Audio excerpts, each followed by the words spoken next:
Okay, I didn't really want to do this review until I actually saw the entire series, and I just finished it with Irvin today.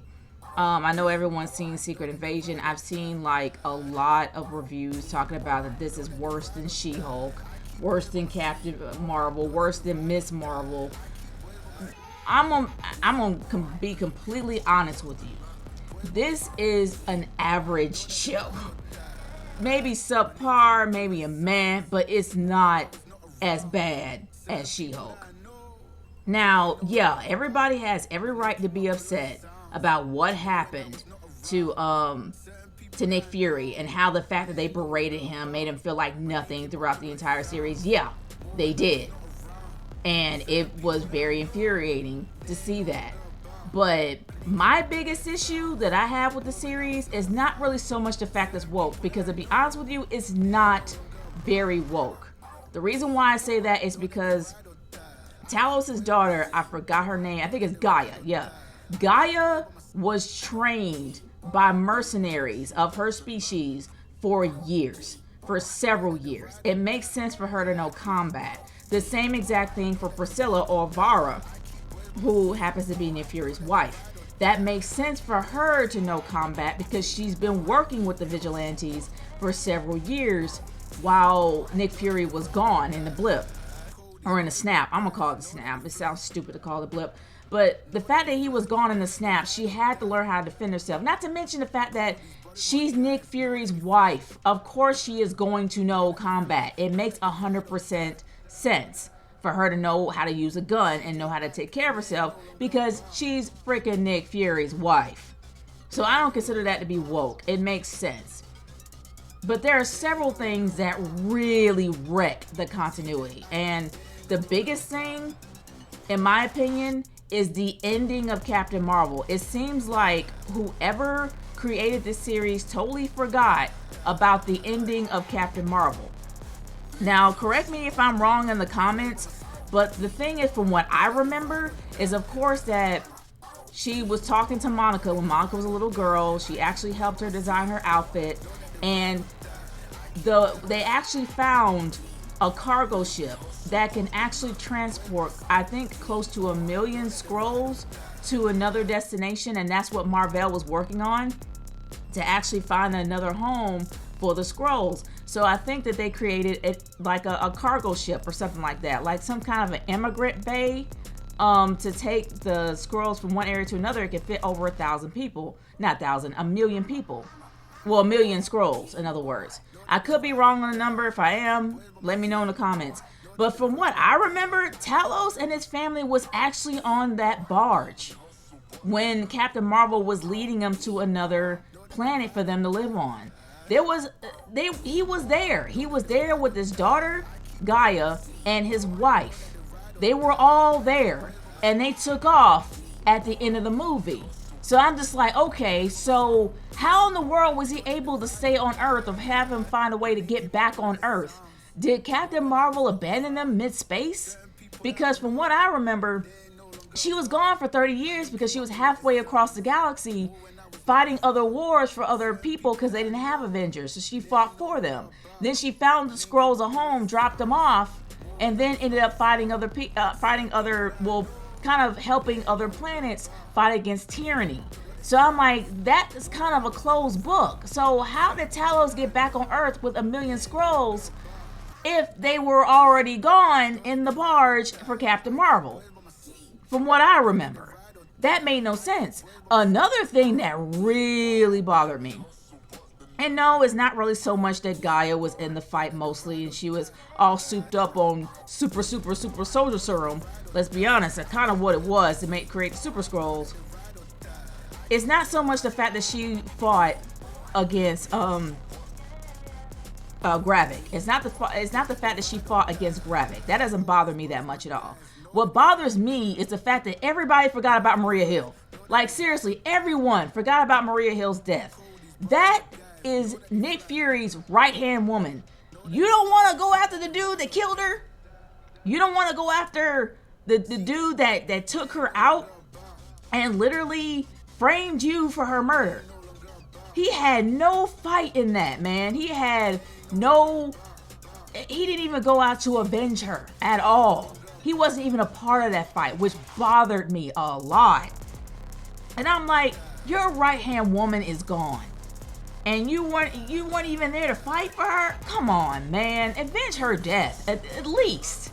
At least. And that's what bugged me about that, man. It bugged me a lot. What made it even worse was how in the world were you able to get every ounce of DNA from every non-Avenger and Avenger that came to Earth? How? How were you able to even get Groot's DNA? Because Groot never came to Earth until Endgame. So how was that even possible? Explain that to me. How were you able to get Captain Marvel's DNA? How? Explain that. When it comes to science, here's the one thing that people need to get. Instead of telling us, you gotta show us. And that's been the biggest issue for most of these so-called woke shows.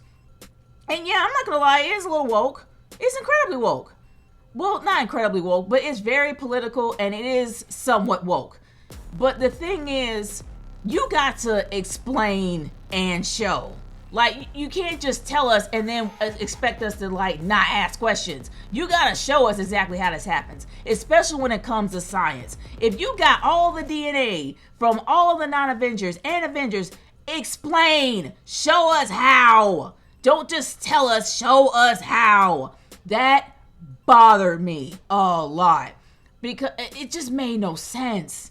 And also the fact that with Captain Marvel and the ending that I saw for the actual movie, this whole show even shouldn't have happened because it ended. It was wrapped up right there. Secret Invasion wouldn't have been a secret invasion because they painted them as immigrants. They painted them as immigrants that was losing their homes and pretty much losing their lives because of what they were. Because the Kree was going after them.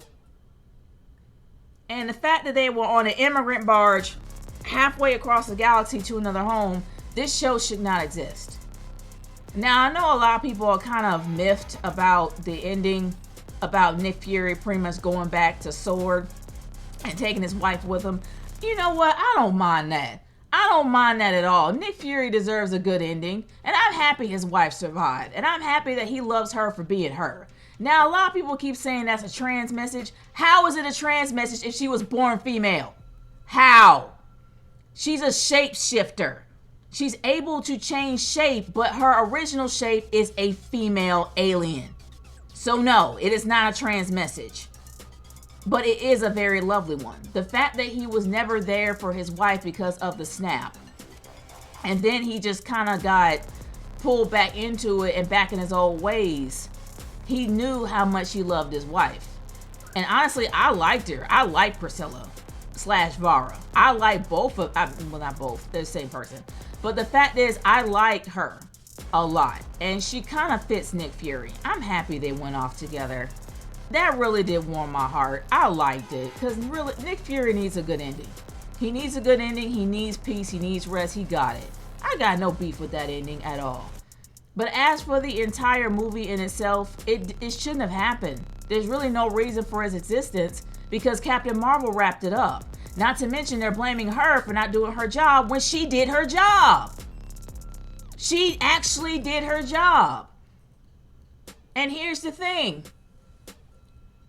Them blaming her and saying, oh, she didn't do it. Oh, she didn't find us a home. When she actually did, it's kind of messed up. And it kind of ruins the continuity. And speaking of continuity, you're telling me that Rhodey has been captured since Civil War? So you're telling me that there was a Skrull there the entire time? The whole time, from Infinity War to Endgame, all the way past that to Captain America. And I mean, Captain Falcon, in other words, Falcon and the Winter Soldier. So you're telling me from Infinity War to Endgame to Falcon and the Winter Soldier that Rhodey was not even Rhodey. That Rhodey was a Skrull? Really? Oh, okay. Yeah, sure. So you're telling me a Skrull worked alongside of the Avengers and helped the Avengers win the fight. Alright. So how are they villains again? I don't know. It seems to me that all the writers for Disney do not study their material, do not go back and find out what was written prior before they write the script. They just write it. They just go at it. Or was this even written by people? Or was it written by a complete AI? I have no idea. But there were just some times that I scratched my head for some of the scenes that came about, and some of the scenes that it just didn't make any sense to me. They made Nick Fury into an old, feeble man that was not on the top of his game, that was always behind people, literally behind on everything. And then you had other intel that was way ahead of him. Not to mention the fact that, and yeah, at the very end, it was Gaia that was disguised as him. You're going to give Gravik, the guy that pretty much murdered over 1,000 people, hundreds of thousands of people in Russia. You're gonna tell me a guy that literally blew up half of the square, you're gonna give him the super soldier serum? For what? A big boss battle in the end? Why? What leverage would you have with that? Again, this show is not worth a rewatch. It's not really all that good, but it's not as bad as Captain Marvel. Captain Marvel actually, compared to this show, it's on the same level of average. Seriously, it's on the same level. Nothing as bad as She-Hulk. Good Lord, no. Nothing is as bad as She-Hulk. And also with Ms. Marvel. Ms. Marvel was straight up boring, which in my opinion was worse. So no, it is not on that level, and I think people are kind of over-exaggerating about that. That's just my opinion. I think people are just kind of over-exaggerating about how bad it is, and it was not that bad. Nothing is as bad as She-Hulk. But is it worth a rewatch? No, it really isn't. If I had to give this thing a star rating, I gotta give it a 3. 3 out of 5. It was interesting. It did start off a little interesting, but then it just got average. And what they did with Nick Fury is something that didn't settle right with me. What they did to Maria Hill, kind of forgot about her, didn't settle right with me.